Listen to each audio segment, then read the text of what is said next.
Assalamu alaikum. Hello everyone. Welcome back to my another video. In this video, how to add data labels in Excel bar chart.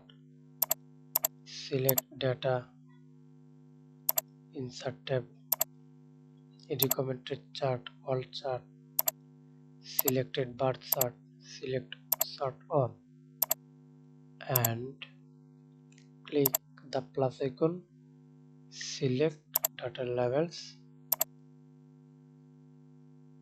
data callout, inside bar, inside in center, more options. Select value, show letter lines, legend के separator, value from the cells,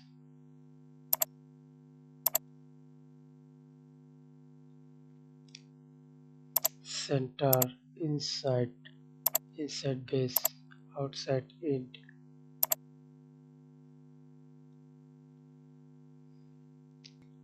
and sort style, then quick layout.